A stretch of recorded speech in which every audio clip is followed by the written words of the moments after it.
সুকান্ত ভট্টাচার্যের লেখা ছাড়পত্র কবিতাকে আবৃত্তি করছি।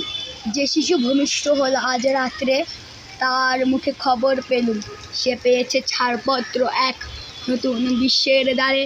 তাই ব্যক্ত করে অধিকার জন্মমাত্র সুতীব্র চিৎকারে।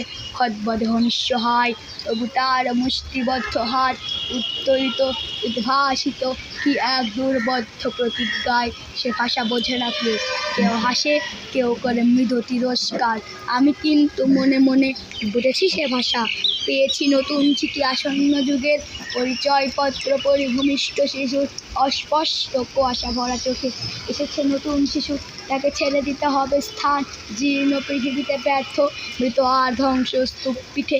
চলে যেতে হবে আমাদের, চলে যাব তবু আজ যতক্ষণ দেহে আছে প্রাণ। প্রাণপণে এ পৃথিবীর সরাব জঞ্জাল, এ বিশ্বকে এ শিশুর বাসযোগ্য করে যাব আমি নবজাতকের কাছে। এ আমার দীর্ঘ অঙ্গীকার। অবশেষে সব কাজ সেরে আমার দেহের রক্তে নতুন শিশুকে করে যাব আশীর্বাদ। তারপর হব ইতিহাস।